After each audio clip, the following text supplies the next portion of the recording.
Assalamualaikum warahmatullahi wabarakatuh. Perkenalkan, nama saya Abdullah Aminuddin. Saya dari kelompok 1. Di sini saya akan menjelaskan mengenai aplikasi dan sistem yang bekerja pada turbin. Di sini saya sudah membuat ilustrasi untuk memudahkan saya menjelaskan dan agar teman-teman semua bisa mudah untuk memahami apa yang akan saya presentasikan. Pertama, saya akan menjelaskan secara umum pengertian dari turbin itu sendiri. Turbin merupakan suatu penggerak mula yang mengubah energi potensial menjadi energi kinetik dan selanjutnya diubah menjadi energi mekanis dalam bentuk putaran poros turbin. Poros turbin langsung atau dengan bantuan roda gigi reduksi akan dihubungkan dengan mekanisme yang akan digerakkan, tergantung pada jenis mekanisme yang digunakan. Turbin dapat digunakan pada berbagai bidang seperti pada bidang industri, untuk pembangkit tenaga listrik, dan untuk transportasi. Pada kesempatan kali ini saya akan membahas turbin uap yang digunakan pada pembangkit tenaga listrik. Untuk bisa menghasilkan listrik, pembangkit harus bisa memutarkan generator. Generator berfungsi untuk mengubah energi putar dari turbin menjadi energi listrik. Nah, sekarang saya akan menjelaskan bagaimana cara turbin bisa berputar dan bisa memutarkan generator. Tapi terlebih dahulu saya akan menjelaskan mengenai siklus Rankine. Siklus Rankine adalah sebuah siklus yang mengonversi energi panas menjadi kerja atau energi gerak. Dikembangkan oleh William John Macron Rankine pada abad ke-19 dan sejak saat itu banyak diaplikasikan pada mesin-mesin uap. Saat ini, siklus Rankine digunakan pada pembangkit-pembangkit listrik dan memproduksi 90% listrik dunia. Air menjadi fluida kerja siklus Rankine dan mengalami siklus tertutup, closed loop cycle. Artinya, secara konstan, air pada akhir proses siklus masuk kembali ke proses awal siklus. Baiklah, saya akan menjelaskan bagaimana uap air yang panas dan bertekanan dapat tercipta. Pertama-tama, air akan dimasukkan ke dalam boiler. Di dalam boiler, air akan dipanaskan sehingga air menjadi uap panas bertekanan tinggi.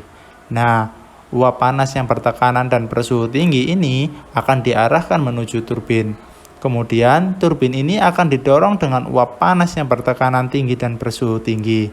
Kemudian, uap panas yang bertekanan dan bersuhu tinggi ini akan masuk menuju inlet turbin.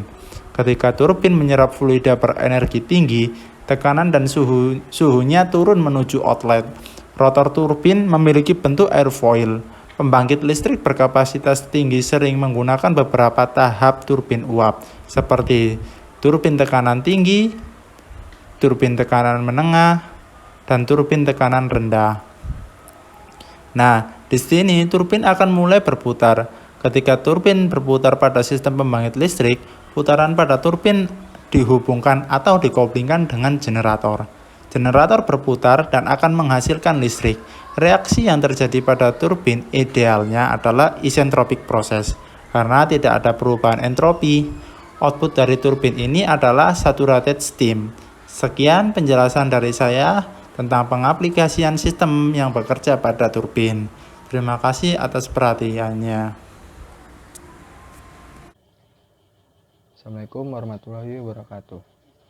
Perkenalkan, nama saya Ahmad Mustafa.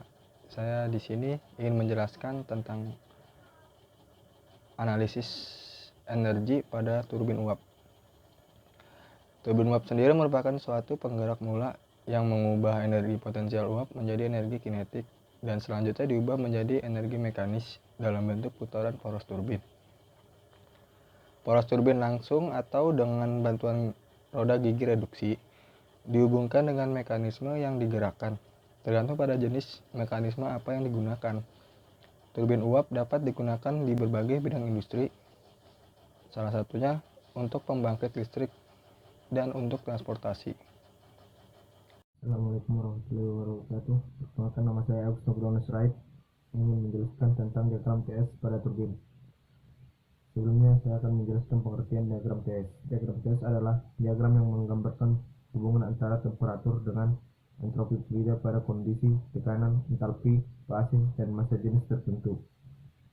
Jadi pada diagram TS terdapat besaran-besaran tekanan, massa jenis, temperatur, entropi, entalpi, dan fase fluida.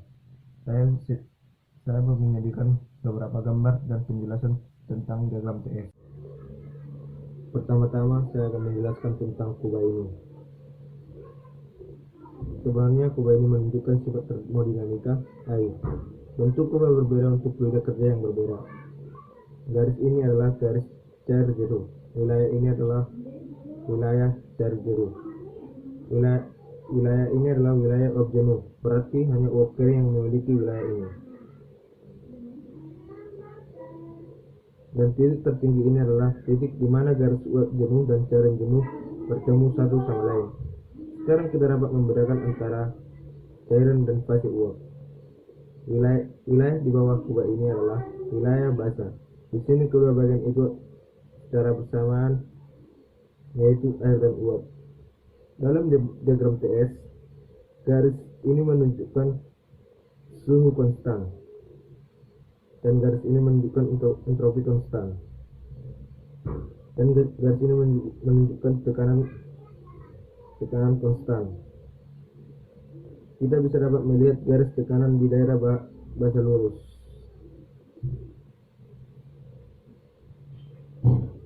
Sekarang mari kita lihat proses dalam 1 hingga 2 fluida kerja pompa dari tekanan rendah ke tinggi.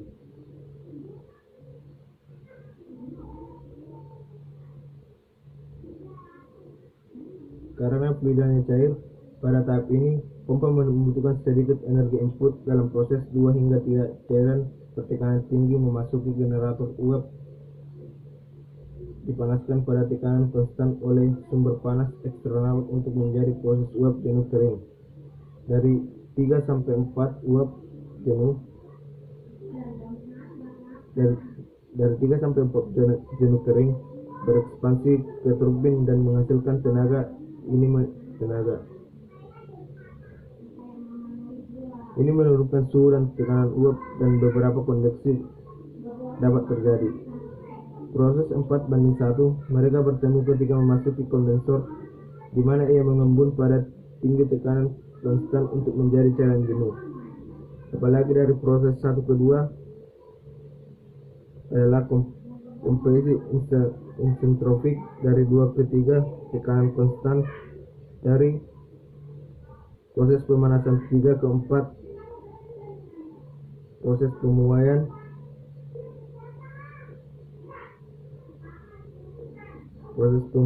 isentropik, dan 4 ke 1 adalah kondensasi tekanan konstan.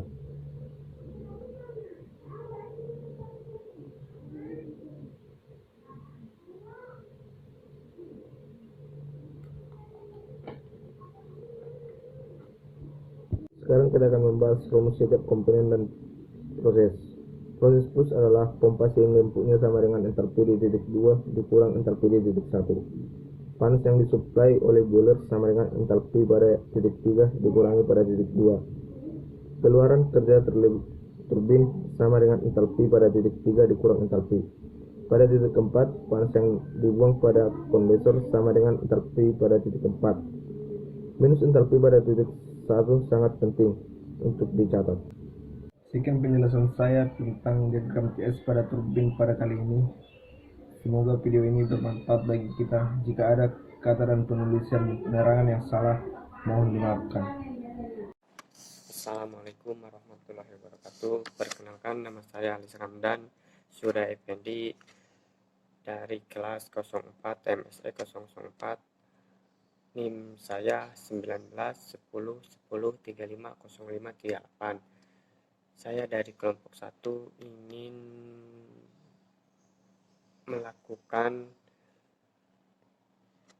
atau menjelaskan tentang persamaan energi. Persamaan energi adalah penerapan hukum satu termodinamika berkaitan dengan hukum kekekalan energi untuk sebuah sistem yang sedang melakukan pertukaran energi dengan lingkungan dan memberikan hubungan antara kalor, energi, dan bekerja usaha. Hukum satu termodinamika menyatakan apabila kalor ditambahkan ke dalam sistem melakukan usaha, maka akan terjadi perubahan energi. Jadi dapat dikatakan bahwa hukum satu termodinamika menyatakan apabila kalor ditambahkan ke dalam sistem dan sistem melakukan usaha, maka akan terjadi perubahan energi. Energi dalam sistem merupakan jumlah total semua energi molekul pada sistem. Secara matematis, hukum satu molekul termodinamika ditulis sebagai berikut. Q sama dengan AU plus W dalam kurung 9 kurangi 9, dengan Q kalor yang diterima atau dilepaskan sistem AU sama dengan U2 kurangi U1, perubahan energi dalam sistem, W usaha yang dilakukan dalam sistem. Perjanjian tanda yang dilakukan untuk persamaan adalah sebagai berikut. Jika sistem melakukan kerja, maka nilai W berharga positif. Jika sistem menerima kerja, maka nilai W berharga negatif. Jika sistem kerja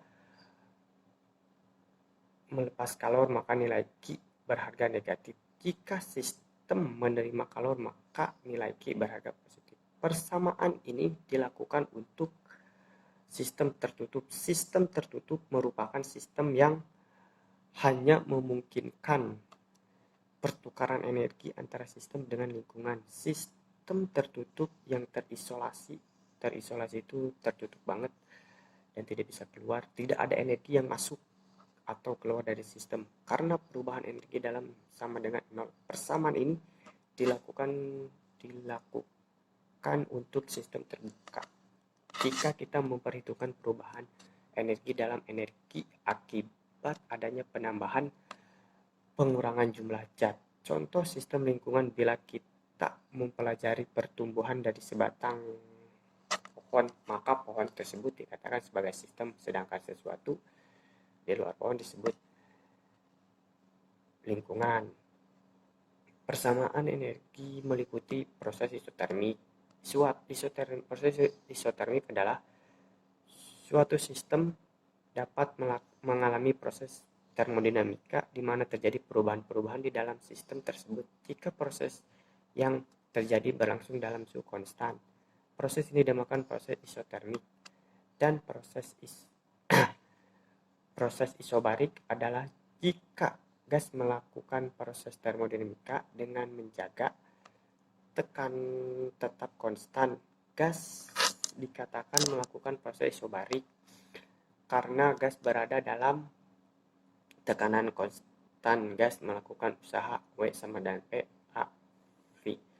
Mungkin yang saya dapat sampaikan cukup sekian dan terima kasih. Mohon maaf bila ada tutur kata yang salah.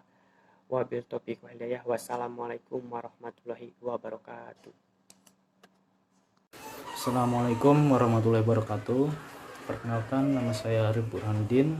Saya dari kelas Teknik Mesin 04 MSE 004. Saya akan melanjutkan menjelaskan presentasi dari sebelumnya. Yang sekarang adalah diagram pH, dimana pada gambar di atas diagram fase basah adalah diagram yang berada pada sebelah kiri. Dan selanjutnya adalah garis batas cair. Itu adalah garis di mana pembatas antara fase basah dengan fase campuran, seperti pada gambar. Terus yang tengah adalah daerah campuran, yang dimana antara liquid dengan uap itu sedang terjadi perubahan untuk menjadi uap pada fase berikutnya. Nah, ini adalah batas garis uap jenuh, dimana garis ini adalah yang membatasi antara fase campuran dengan fase uap panas ya. atau superheat. Nah, ini adalah selanjutnya fase superheat atau uap panas. Fase ini adalah 100% uap setelah melewati fase campuran. Terus garis temperatur, nah ini seperti gambar ini adalah garis temperatur yang berada pada 160 derajat, terus melewati fase campuran garis lurus sama ya 160 derajat, terus ke atas itu adalah contoh fase garis temperatur. Terus garis selanjutnya adalah yang saya gambar ini adalah garis fase uap, dimana garis ini mewakili semua dari fase uap yang ada di dalam fase campuran. Dan selanjutnya adalah garis tekanan konstan, di mana tekanan atau P, pressure, itu memiliki garis yang memanjang. Dan ini adalah garis dari suhu yang saya gambar ini. Selanjutnya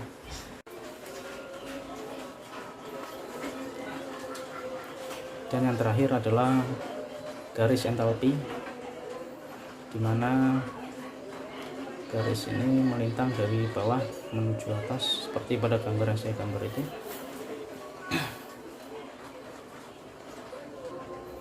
Dan yang terakhir adalah penjelasan tentang garis entropi. Itu dia garis entropinya seperti yang saya gambar. Ya, sekian informasi tentang diagram pH. Selanjutnya akan dilanjutkan oleh teman saya. Terima kasih. Assalamualaikum warahmatullahi wabarakatuh. Perkenalkan, nama saya Bagus Pramono dari Prodi Teknik Mesin. Saya akan menjelaskan tentang perubahan termodinamika properties fluida kerja pada turbin. Mengenai turbin, turbin adalah sebuah mesin berputar yang mengambil energi dari aliran fluida. Turbin sederhana memiliki satu bagian yang bergerak. Fluida yang bergerak menjadikan baling-baling berputar dan menghasilkan energi untuk menggerakkan rotor. Berikut ini aplikasi turbin dalam PLTU. Mulai dari air yang dipompa menuju boiler, kemudian dialirkan menuju turbin dan menghasilkan gerak menuju generator untuk menghasilkan listrik. Sisa air dari turbin akan didinginkan melalui kondenser, kemudian dibalikan lagi ke boiler. Perubahan-perubahan yang terjadi. Untuk keadaan steady state, maka berlaku laju energi yang masuk sama dengan laju energi yang keluar. Pada turbin, energi yang masuk ke sistem adalah energi yang dibawa aliran fluida yang masuk, sedangkan energi yang keluar sistem adalah energi yang dibawa oleh aliran fluida yang keluar dan kerja yang dihasilkan. Diasumsikan tidak terjadi aliran panas pada sistem turbin. Dengan demikian, neraca energinya dapat dinyatakan sebagai berikut. Persamaan umumnya, Q plus W sama dengan delta H plus energi potensial ditambah energi kinetik, di mana energi potensial adalah N kali G kali Z. EB sebagai energi potensial dalam satuan Joule, M sebagai massa benda dalam satuan kilogram, dan G sebagai percepatan gravitasi dalam satuan meter per second kuadrat. Z sebagai jarak ketinggian dalam satuan meter. Dikarenakan hanya terjadi minoritas ketinggian, maka EP bisa diabaikan. Energi kinetik EK sama dengan setengah mv kuadrat, di mana EK merupakan energi kinetik dalam satuan Joule, M sebagai massa benda dalam satuan kilogram, dan V sebagai kecepatan fluida dalam satuan meter per second kuadrat. Dikarenakan laju energi yang masuk sama dengan laju energi yang keluar, maka MK diabaikan. Jadi yang tersisa hanyalah delta H atau perubahan entalpi, sehingga persamaannya menjadi W sama dengan M dikali H1 dikurangi H2. Dengan demikian, dapat disimpulkan bahwa penurunan entalpi dari fluida yang mengalir pada turbin dari H1 menjadi H2 menghasilkan daya kerja sebesar W. Terima kasih.